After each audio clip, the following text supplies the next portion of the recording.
में मिला दी है, बल्कि उनको सोचना पड़ेगा उनके साथ क्या हुआ।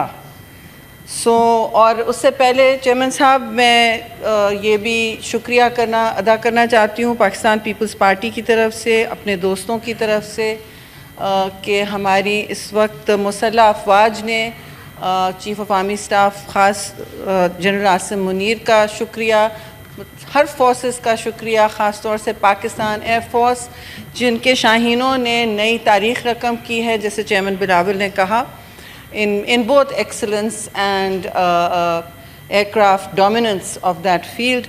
Sir, I also want to remind the House that when we are giving thanks, it is to everyone, our civilian martyrs, our military martyrs, and all those who stood together despite their political differences. And here I thank the opposition, Chairman Saab.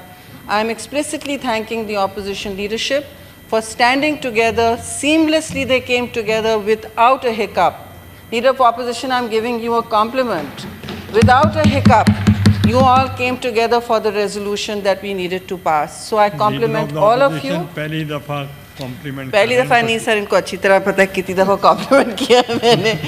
And so sir, it is a moment of great pride for Pakistan that Chairman Bilawal Bhutto Zardari stood and manned one of the international fronts, because India had launched a narrative war.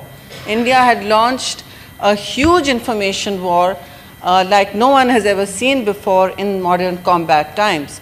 And we all came together to man different fronts. Some of us were on television from 4 a.m. when the attack started, first day. Pakistan television as well as international TV.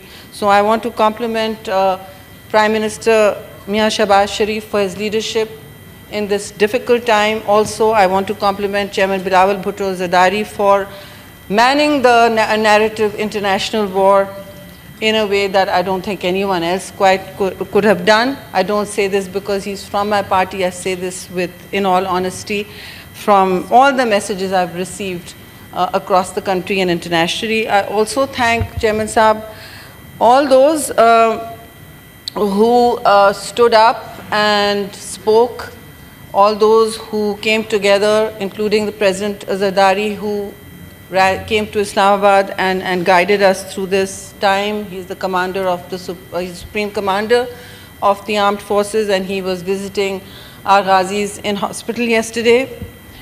सबका जज्बा बुलंद था जी. और आखिर में, और नहीं आखिर में नहीं, but पहले, before I start, quickly I want to say that we are very grateful to Shaheed Zulfikar Ali Bhutto's vision that today we have a nuclear deterrent.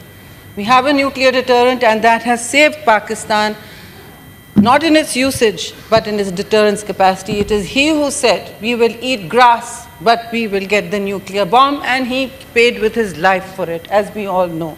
I also want to thank Mohtarma Shaheed Benazir Bhutto for her foresight and her courage in ensuring that the delivery systems for those bombs are with us. They are the missiles that she has made sure the country had. And as you know, in the 87 days that this war, in the 87 hours that this war took place, first of all, Chairman Saab, it was thrust on us. It was deliberately thrust on us. Ye jang hum par musallat ki gayi. Pakistan is a rational country, and alhamdulillah, Pakistan emerged as a mature and responsible, not just conventional, but mature nuclear power, both in the Balakot Pulwama attack as well as this one, 2025 war. What came down from India is completely unacceptable for 3-4 reasons. I will take not very long. But first of all, Chairman Saab, they have said to us across the board that Pakistan, they pointed their fingers at Pakistan, that you are a terrorist. Your country is a terrorist. Before any evidence was found, which is against all norms of international law, they pinned an attack, a heinous attack in Pahalgam, killing 26 innocent tourists on Pakistan without evidence, without any dots linked. And to this day, they have been unable to even provide the names of whom they think, sir, were responsible for this heinous attack. An invented new name was given of a group. I can't even remember it. No one knows that group. And they said, oh, it's one of your old groups. On that pretext, breaking all international laws, covenants of the United Nations and multilateralism, they attacked without warning, without provocation. They attacked innocent civilians in the dead of night, on the night of 6th and 7th. But what did they face, Chairman Saab? Within 1 hour, Pakistan Air Force made history. Within 1 hour, in a battlefield that was very compressed in modern combat history, no one has seen this kind of war before. It was a war where both combatants, the Indian Air Force and Pakistan Air Force, could not see each other physically. They could only see each other on radars. In this compressed battlefield, with less proportion of numbers, as you know, Pakistan Air Force gave them a bloody nose. And they did that within 1 hour. 5 of their jets were down on the ground. Today we can see the debris of those jets everywhere. India can deny all at once, but even the international community has supported evidence for such a breakdown. We attacked the heart of the Indian Air Force's system. This was their core new technology. As someone said, as our Air Force very gallantly said, Admiral or Vice Admiral Aurangzeb said, this was not about the jets. They are great jets, they're state-of-the-art jets. It was the pilots. Maybe they were not so trained. He was very kind and very generous, and perhaps he's right. But our Air Force excelled itself in a narrow envelope of combat fighting, and they have made combat history. Everybody is studying what went on here, and India does not know what just happened. They are still gathering their intelligence and reconnaissance. And in this, the Chinese, who have been all-weather iron friends, have emerged as another strategic victor. Other than us, of course, they have emerged as a strategic victor because it was their aircraft, untested in the conventional battlefield, and it was their missiles that are now hailed as clear victors in any conventional combat in the world. So there we are, sir.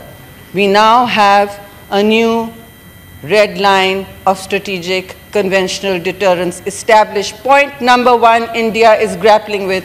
Pakistan has established clear dominance in the tactical field with India's far more expensive force. Well, their budget, their defense budget, sir, is 7 times that of our country's. So this is important to know. New red lines were crossed by them, not by us, totally unprovoked, but when we responded, even in the first hour, just in defense, this was established, but they did not stop. They carried on with multi-domain warfare. UAVs were used, what are known as standoff weapons, which are fired, which are missiles, first time used in our combat. Both sides, they were used. And this hot war was the first war that escalated so rapidly since the Kargil War, which was 1998. So this is the first hot war since then, but it escalated very rapidly. India escalated it. Pakistan waited 3 days, 3 whole days to respond when our air bases were attacked in the dead of night again. 3 air bases, sir. Pakistan then went out for its response. Consolidated, high tactically combined with great lethality. They responded. They still did not attack a civilian population, sir. Their targets were military, as is the norm in the rules of war. We abided by the rules of war.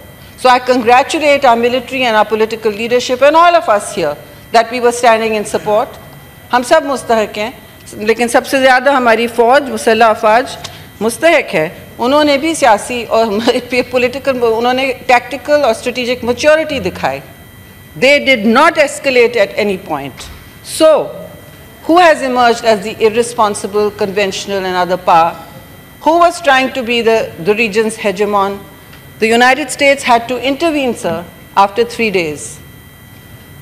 They had to intervene as a third party when they were not really willing to initially. But like always, they had to intervene, and this time India could not hide that it was a party to seeking ceasefire. let me say on record, Pakistan may also have sought a ceasefire, because we never sought a war. We never sought a war.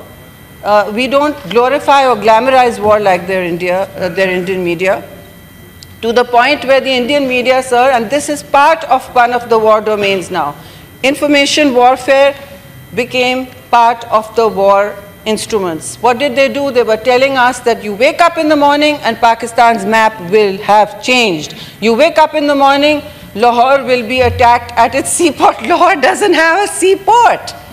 It was a comedy of a bad Bollywood film, a trashy Bollywood film.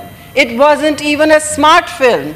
So they have lost a great deal of deterrence, and I feel extremely sorry for this embedded media that has sat and done this. Sir, I have a few points to make. I'll try to be as quick as possible. They have weaponized water for the first time. Ji, sir, I'll leave after a bit. They have weaponized water for the first time, which is unacceptable.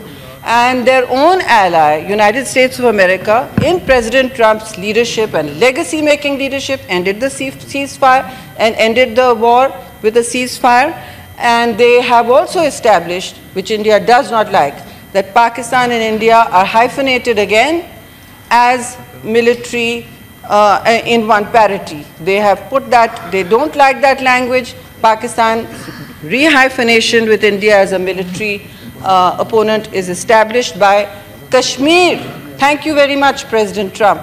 Thank you very much for making it an international talking point again, which New Delhi did not want at all for years and years and years. So he has done that.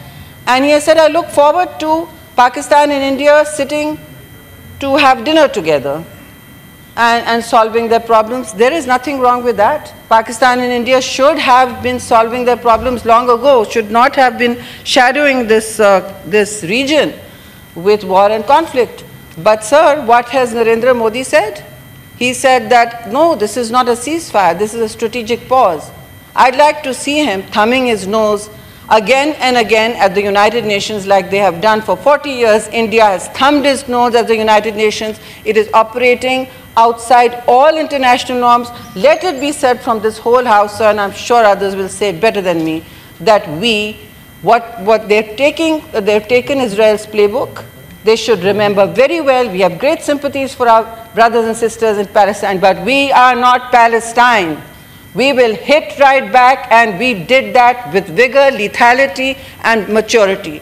So thank you very much. Don't for 1 minute think, Mr. Narendra Modi, don't for 1 minute think that we don't have the capacity to strike with our conventional arms right back at you. We don't even have to resort to anything else. So new conventional deterrence has been established, and for that I congratulate all of you. There's a lot more to say, but I think others are going to say it better. Thank you.